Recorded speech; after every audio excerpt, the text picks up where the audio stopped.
नमस्ते सर्वांना, रवीना रेसिपीमध्ये तुमचं सर्वांचं खूप खूप स्वागत आहे। तर आज मी तुम्हाला वेगळ्याच पद्धतीमध्ये झुणका बनवून दाखवणार आहे। तर हे मी बेसन पीठ घेतलेलं आहे आणि हे बघा हिरवी मिरची, लसूण, कढीपत्ता आणि कांदा घेतलेला आहे। तर आता हे बघा कढई ठेवली आणि त्याच्यामध्ये तेल घातलेलं आहे 2 चमचे। तर आता मी फोडणी देऊन दाखवते। त्याच्यामध्ये मी मोहरी घालते, थोडीशी जीरा,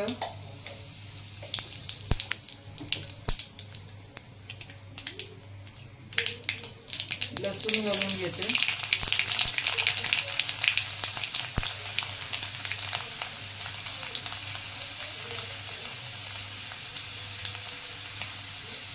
हिरवी मिरची तुम्हाला तिखट किती पाहिजे त्याच्यावर तुम्ही घालू शकता, आणि कढीपत्ता। लसूण चांगलं फ्राय करून घ्यायचा।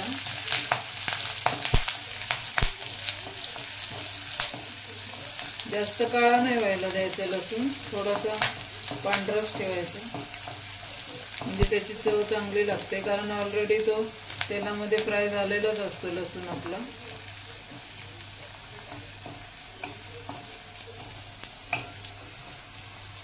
आता लसूण फ्राय झालाय, तर आता मी कांदा घालून घेते। आता कांदा थोडा मऊसूत करून घ्यायचा, त्याच्यासाठी मी आता याच्यामध्ये थोडंसं मीठ घालून घेते, म्हणजे कांदा आपला लवकर मऊसूत होईल। आणि गॅस मी बारीक ठेवलाय।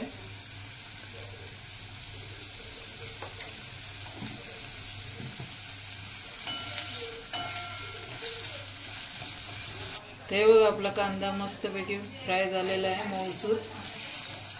हे बघा आता मी याच्यामध्ये आहे ना थोडंसं पाणी घालून घेते।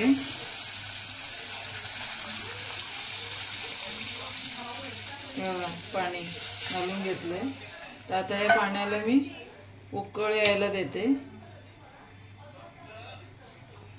आणि याच्यामध्येच आता मी हळद आणि कोथिंबीर घालून घेणार।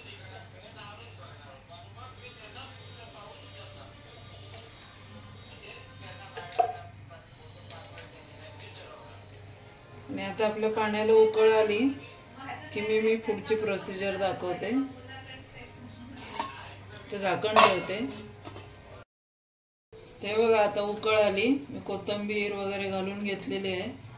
आता याला चांगली उकळ आलेली आहे, तर आता मी हे बेसन पीठ इथं आहे ते कालून घेते।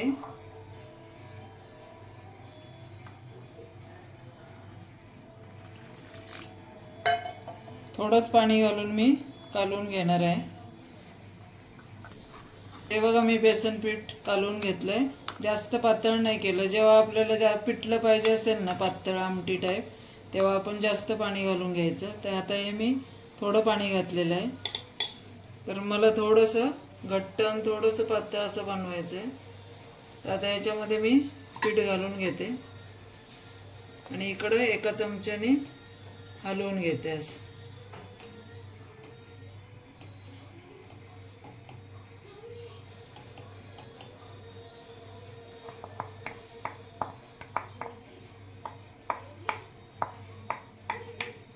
हे बघा लगेच घट्ट झालं।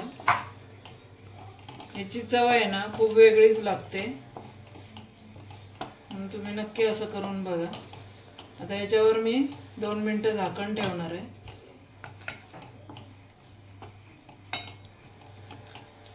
ते बघा मी झाकण ठेवलेलं 5 मिनिटासाठी। आता आपला झुणका तयार झालेला आहे। आता हा थंड होईल तसा घट्ट होणार ना, हे बघा। आणि ह्याच्यामध्ये जे असे गुटले वगैरे असतात ना, त्याचीच टेस्ट चांगली लागते, एकदम असं पिठल्यासारखं नाही। थोडे थोडे याच्यामध्ये असे गाठी असतात, त्या इतके सुंदर लागतात ना। हे बघा ते खाताना आहे ना खूप मस्त लागतं ते। असं बनवलं की असं होतं, म्हणून तुम्ही नक्की करून बघा। आता जसं थंड होईल तसा घट्ट होणार, मग भाकरी सोबत किंवा चपाती सोबत मस्त अगदी छान लागतं।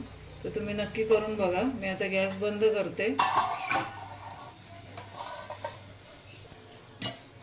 हे बघा आपला झुणका तयार झालेला आहे। तुम्हाला ही रेसिपी कशी वाटली आणि तुम्ही नक्की करून बघा आणि ही रेसिपी कशी वाटली नक्की कमेंट्समध्ये सांगा आणि लाईक करा, शेअर करा आणि सबस्क्राईब करा.